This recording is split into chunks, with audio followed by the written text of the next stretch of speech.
പരിണാമത്തെക്കുറിച്ച് ധാരാളം വീഡിയോകൾ ചെയ്തിട്ടുണ്ട്. അതിൻ്റെയൊക്കെ താഴെ വന്നിട്ടുള്ള കമൻറ്റുകൾ പലതും വളരെ രസകരമായിട്ടുള്ള കമൻറ്റുകളാണ്. മനുഷ്യന് തിരിച്ച് വാലുണ്ടാകുമോ, അല്ലെങ്കിൽ മനുഷ്യൻ തിരിച്ച് കുരങ്ങിലേക്ക് പോകുമോ, ഇല്ലെങ്കിൽ മനുഷ്യന് ചിറകുണ്ടാകുമോ, ഇങ്ങനെയൊക്കെയുള്ള ധാരാളം ചോദ്യങ്ങൾ വന്നിട്ടുണ്ട്. അപ്പോൾ ഇന്ന് നമ്മൾ സംസാരിക്കാൻ പോകുന്നത് മനുഷ്യൻ ഉൾപ്പെടെയുള്ള ബാക്കിയുള്ള എല്ലാ ജീവികൾക്കും, ഏതെങ്കിലുമൊക്കെ ജീവികൾക്ക് കാലിന് പകരം വീൽ ഇവോൾവ് ചെയ്യാനായിട്ടുള്ള സാധ്യതയുണ്ടോ എന്നുള്ളതിനെ കുറിച്ചിട്ടാണ് നമ്മളിന്ന് ഡിസ്കസ് ചെയ്യുന്നത്. അപ്പോൾ നമുക്കറിയാം, പല ജീവികളും ലോക്കോമോഷനായിട്ട് ഒരു സ്ഥലത്തുനിന്ന് മറ്റൊരു ഇടത്തേക്ക് പോകാനായിട്ട് പല രീതികളാണ് ഉപയോഗിക്കുന്നത്. ചിലർ അവരുടെ കാലുപയോഗിക്കും, ചിലതിന് ഒരുപാട് കാലുകളുണ്ട്. ഇപ്പോൾ അട്ടയുടെയൊക്കെ കാര്യം എടുക്കുകയാണെങ്കിൽ 2 സൈഡിലായിട്ട് ധാരാളം കാലുണ്ട്. സ്റ്റാർ ഫിഷിന് 5 കാലുണ്ടല്ലേ. സ്റ്റാർ ഫിഷ് മൂവ് ചെയ്യുന്നത് ആ രീതിയിലാണ്. ഇനി ചില ജീവികൾ വെള്ളത്തിൽ ജീവിക്കുന്ന ചില ജീവികൾ എങ്ങനെയാണ് നീന്തുന്നത്? ഫിൻസ് ഉപയോഗിച്ചിട്ടാണ്, അല്ലെങ്കിൽ അവയ്ക്ക് ചിറകുകൾ പോലെയുള്ള സ്ട്രക്ചേഴ്സ് ഉണ്ട്. പക്ഷികൾ പറക്കുന്നത് ചിറകുകൾ ഉപയോഗിച്ചിട്ടാണ്. അതുപോലെ ചില ഇൻസെക്ട്സും അല്ലെങ്കിൽ പ്രാണികളും പറക്കുന്നത് ചിറകുകൾ ഉപയോഗിച്ചിട്ടാണ്. പക്ഷേ ഒരു ജീവിയും സ്വന്തമായി ഒരു വീല് ഉണ്ടാക്കിയതായിട്ട് നമ്മൾ കാണുന്നില്ല. അപ്പോൾ പരിണാമത്തിന് എന്തുകൊണ്ട് ഒരു വീല് പോലെയുള്ള ഒരു സ്ട്രക്ചർ ഉണ്ടാക്കാൻ കഴിയുന്നില്ല എന്നുള്ളതിനെ കുറിച്ചിട്ടാണ് ഇന്ന് നമ്മൾ ആലോചിക്കുന്നത്. ഇപ്പോൾ മനുഷ്യന് ഏറ്റവും കൂടുതൽ ആവശ്യമുള്ള ഒരു കാര്യമാണ് വീൽസ്. നമ്മൾ ഒരു സ്ഥലത്ത് നിന്ന് മറ്റേ സ്ഥലത്തേക്ക് പോകാനായിട്ട് നമ്മൾ വീലുള്ള ഏതെങ്കിലും ഒരു വാഹനമാണ് ഉപയോഗിക്കുന്നത്. ഇനി എയർക്രാഫ്റ്റ് ആയിരുന്നാലും, അല്ലെങ്കിൽ ട്രെയിൻ ആയിരുന്നാലും, കാറായിരുന്നാലും, ഏത് സാധനം എടുത്തിരുന്നാലും നമുക്ക് അതിനകത്ത് വീൽസ് ഉണ്ട്. വീൽസാണ് നമ്മൾ ഒരു സ്ഥലത്ത് നിന്ന് മറ്റൊരു സ്ഥലത്തേക്ക് വളരെ ഫാസ്റ്റായിട്ട് എത്തിക്കും. അപ്പോൾ എന്തുകൊണ്ട് പരിണാമത്തിന് വീൽസ് ഇവോൾവ് ചെയ്യാൻ കഴിഞ്ഞില്ല എന്നുള്ളതാണ് ഇന്ന് നമ്മൾ സംസാരിക്കാൻ പോകുന്ന വിഷയം. അതിനു മുമ്പ് ഇന്ന് നിങ്ങൾ ആദ്യമായിട്ടാണ് എൻ്റെ ചാനൽ കാണുന്നുണ്ടെങ്കിൽ തീർച്ചയായിട്ടും സബ്സ്ക്രൈബ് ചെയ്യുക. അപ്പോൾ എല്ലാവർക്കും സ്വാഗതം ലൂസിയുടെ മറ്റൊരു എപ്പിസോഡിലേക്ക്.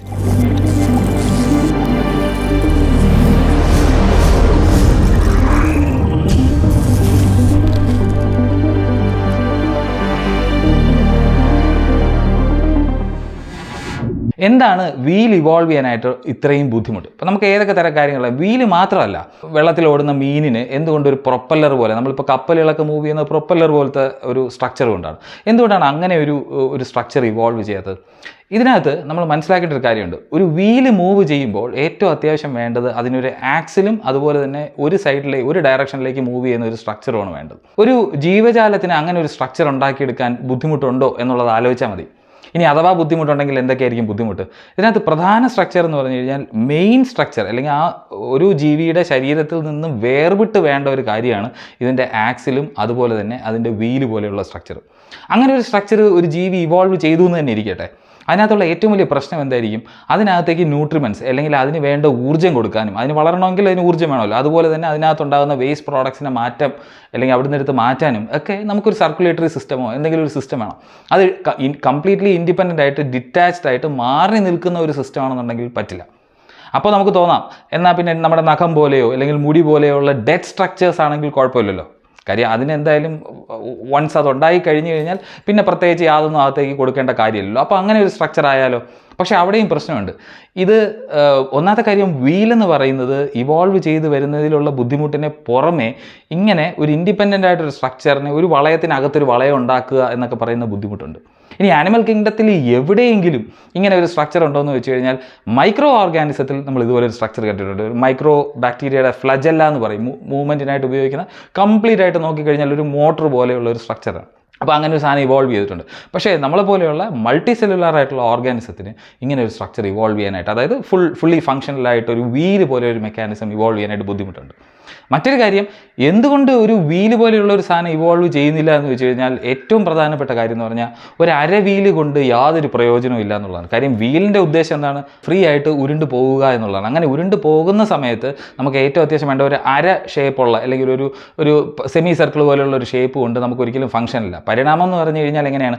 മുമ്പിലുള്ള സ്ട്രക്ചറിന് എന്തെങ്കിലും ആ ജീവിയുടെ കാര്യത്തിൽ ഒരു അഡ്വാൻറ്റേജ് ഉണ്ടാവണം, എന്നാൽ മാത്രമേ അടുത്ത സ്റ്റേജിലേക്ക് പോകുള്ളൂ. പക്ഷേ ഒരു അര വീല് കൊണ്ട് പ്രയോജനമില്ല. പക്ഷേ നമ്മൾ കണ്ണിൻ്റെ കാര്യമൊക്കെ എങ്ങനെയാണ് ഇവോൾവ് ചെയ്ത് വന്നതെന്ന് പറഞ്ഞിട്ടുണ്ട്. അതിന് മുമ്പിലത്തെ സ്റ്റേജസ് എങ്ങനെയാണ് ഒരു ജീവിക്ക് ഗുണകരമാകുന്നത് എന്നുള്ളതും പറഞ്ഞിട്ടുണ്ട്. അപ്പോൾ അര വീല് കൊണ്ട് പ്രയോജനമില്ല എന്നുള്ളതുകൊണ്ട് തന്നെ ഒരു വീല് പോലെ ഒരു സ്ട്രക്ചർ ഇവോൾവ് ചെയ്യാനായിട്ട് ബുദ്ധിമുട്ടാണ്.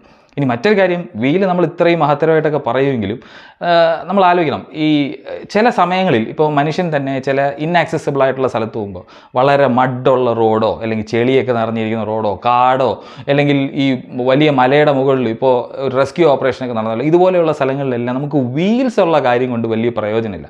ചിറകുകൾക്ക് പ്രയോജനമുണ്ട്, കാലുകൾക്ക് പ്രയോജനമുണ്ട്, പക്ഷേ വീലുകൾ കൊണ്ട് വലിയ പ്രയോജനമില്ല എന്നുള്ളതാണ്. അപ്പോൾ മാത്രമല്ല, വേറൊരു കാര്യമുണ്ട്. വീല് വർക്ക് ചെയ്യണമെന്നുണ്ടെങ്കിൽ ഏറ്റവും അത്യാവശ്യം വേണ്ട എന്താണ്? ഒരു സ്മൂത്ത് ആയിട്ടുള്ള ഒരു സർഫസാണ്, റോഡാണ്. അപ്പോൾ ഇങ്ങനെയുള്ള അല്ലാത്ത ടെറൈൻ വേണം. അപ്പോൾ ഈ റോഡെന്ന് പറയുന്ന സാധനം ഒരു ജീവിവർഗത്തിന് ഉണ്ടാക്കാൻ അത്ര ബുദ്ധിമുട്ടുള്ളൊരു കാര്യമാണെന്ന് നമുക്ക് തോന്നും. അവിടെ ഡോക്കിൻസ് പറയുന്ന ഒരു കാര്യമുണ്ട്. ഏതൊരു ജീവിയും പരിണാമം ഫേവർ ചെയ്യുന്ന ഏതെങ്കിലും ഒരു കാര്യം നടക്കണമെന്നുണ്ടെങ്കിൽ ആ ജീവിക്ക് ഒരു സെൽഫിഷ് ഇൻറ്റൻഷൻ ഉണ്ടാവും. ഒരു ഉദാഹരണം ഞാൻ പറഞ്ഞുതരാം. ഇപ്പോൾ ബീവർ എന്ന് പറഞ്ഞ ജീവിയെക്കുറിച്ച് കേട്ടിട്ടുണ്ട്. അത് വലിയ ഡാമുകൾ ഉണ്ടാക്കും, പക്ഷേ അതിന് സ്വന്തമായി പ്രയോജനമുണ്ട്, ബാക്കിയുള്ളവർക്ക് വേണ്ടി അല്ല അത് ഉണ്ടാക്കി കൊടുക്കുന്നതെന്നുള്ളതാണ്. ഇനി വേറൊരു കാര്യം എടുക്കാം. വളരെ ഇൻട്രിഗേറ്റ് ആയിട്ടുള്ള ബറോസ് ഉണ്ടാക്കുന്ന മാളങ്ങളിൽ താമസിക്കുന്ന ജീവിയുണ്ട്. ആ ജീവിക്ക് ഗുണകരമാണ് എന്നുള്ളതാണ്. അതുപോലെ തന്നെ വേറെ ഏത് കാര്യം വേണം നിങ്ങൾ എടുത്തു നോക്കൂ, അതിനെല്ലാം അതായത് നെസ്റ്റ് ഉണ്ടാക്കുന്ന ജീവികളുണ്ട്, കൂടുണ്ടാക്കുന്ന ജീവികളുണ്ട്, ആ ജീവിക്ക് പ്രയോജനമുണ്ട്. അപ്പോൾ ഇങ്ങനെയുള്ള ആ ജീവിക്ക് മാത്രം പ്രയോജനമുള്ള, ബാക്കിയുള്ളവർക്ക് വെറുതെ വിട്ടുകൊടുക്കുകയല്ല. അങ്ങനെ ഒരു കോസ്റ്റ് നമുക്ക്, അല്ലെങ്കിൽ അങ്ങനെ ഒരു ചെലവ് നമുക്ക് ഇൻകർ ചെയ്തിട്ട് ബാക്കിയുള്ളവർക്കായിട്ട് ചുമ്മാ ദാനം ചെയ്യാനായിട്ട് പറ്റില്ല എന്നുള്ളതാണ്. അപ്പോൾ മനുഷ്യൻ എങ്ങനെയാണ് ഈ റോഡ് ഉണ്ടാക്കി മുതലാക്കുന്നത്? മനുഷ്യൻ ടാക്സ് പിരിക്കുന്നുണ്ട്, ഒരു സൊസൈറ്റിക്ക് വേണ്ടിയിട്ട് മാത്രമായിട്ട് റോഡ് ഉണ്ടാക്കുന്നുണ്ട്, അതുവഴി വീലുള്ള വണ്ടികൾ ഓടിക്കാനായിട്ട് പറ്റുന്നുണ്ട്. അല്ലാതെ ഞാൻ ഇപ്പോൾ ഒരു ജീവിവർഗം എന്നുള്ള രീതിയിൽ ഒരു റോഡ് ഉണ്ടാക്കിയിട്ട് ബാക്കിയുള്ള ജീവികളെല്ലാം അതുവഴി നടന്നോട്ടെ എന്ന് വിചാരിക്കുന്നതിൽ ആ ജീവിക്ക് പ്രത്യേകിച്ച് പ്രയോജനമൊന്നുമില്ല, അത് ജീവിക്കുന്ന ആവാസ വ്യവസ്ഥയിൽ അതിന് വലിയ ഗുണവുമില്ല എന്നുള്ളതാണ് അതിനകത്തുള്ള ഏറ്റവും വലിയ കാര്യം.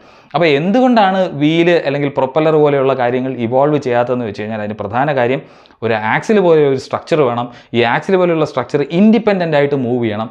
അതിനകത്തേക്ക് നമുക്ക് ന്യൂട്രിമെൻസോ കാര്യങ്ങളോ കൊടുക്കാൻ പറ്റില്ല. മാത്രമല്ല അതിന് മുമ്പിലുള്ള പ്രീവിയസ് സ്റ്റേജസിനകത്തൊന്നും ഈ ജീവിക്ക് അതുകൊണ്ട് പ്രയോജനമില്ല. ഇപ്പോൾ ജിറാഫിന് കഴുത്ത് നീണ്ടുകൊണ്ട് ഗുണമുണ്ട്, ബാക്കിയുള്ള ജിറാഫുകളെക്കാൾ കൂടുതൽ പൊക്കമുള്ള ഏതെങ്കിലും ഒരു മരത്തിൽ നിന്ന് അതിന് ആഹാരം കഴിക്കാൻ പറ്റിയെന്ന് വരും. പക്ഷേ വീലിൻ്റെ ഒരു മുമ്പിലെടുത്ത ഒരു സ്ട്രക്ചർ ആലോചിച്ച് ഒരു അര വീൽ അല്ലെങ്കിൽ ഒരു ആർക്ക് പോലെയുള്ള ഒരു സാധനം കൊണ്ട് എന്തെങ്കിലും പ്രയോജനം എന്ന് വെച്ച് കഴിഞ്ഞാൽ ഇല്ല എന്നുള്ളതാണ്. അപ്പോൾ അതുകൊണ്ടാണ് അതൊരു ഇംപോസിബിൾ ഫീനോടൈപ്പ് എന്നൊക്കെ നമുക്ക് പറയാൻ പറ്റുന്ന ഒരു കാര്യമായിട്ട് മാറിയത്. അപ്പോൾ ഇംപോസിബിൾ ഫീനോടൈപ്പ് എന്ന് പറഞ്ഞാൽ ഇത്രയേ ഉള്ളൂ. അതായത് ഒരു ജീവിയുടെ ബാഹ്യമായിട്ട് നമ്മൾ കാണുന്ന കാര്യങ്ങളെല്ലാം, ഒരു ജീവി പ്രത്യക്ഷത്തിൽ നമ്മളെടുത്ത് നോക്കിക്കഴിഞ്ഞാൽ കാണുന്ന കാര്യങ്ങളെല്ലാം, അപ്പോൾ അങ്ങനെ തന്നെത്താനെ ഉണ്ടായി വരാൻ സാധിക്കാത്തൊരു കാര്യമാണ് വീൽ എന്നുള്ളത്. അപ്പോൾ ഞാൻ ഇന്ന് പറഞ്ഞതൊരു പുതിയ അറിവാണെന്ന് വിചാരിക്കുന്നു. തീർച്ചയായിട്ടും നിങ്ങൾക്ക് ഇഷ്ടപ്പെട്ടെങ്കിൽ ബാക്കിയുള്ളവർക്ക് ഷെയർ ചെയ്ത് കൊടുക്കുക. ഒരു ലൈക്ക് അടിക്കുന്നതിൽ തെറ്റൊന്നുമില്ല. ഇതുവരെ നിങ്ങൾ എൻ്റെ ചാനൽ സബ്സ്ക്രൈബ് ചെയ്തിട്ടില്ല എന്നുണ്ടെങ്കിൽ തീർച്ചയായിട്ടും എൻ്റെ ചാനൽ സബ്സ്ക്രൈബ് ചെയ്യുക. അപ്പോൾ ഇത്രയും പറഞ്ഞുകൊണ്ട് ഞാൻ ഈ വീഡിയോ നിർത്തുന്നു. പക്ഷേ മറ്റൊരു ഇൻട്രസ്റ്റിംഗ് ആയിട്ടുള്ള വിഷയമായിട്ട് നിങ്ങളുടെ അടുത്ത് വരുന്നവരെ I am your host Chandrashekhar, signing of.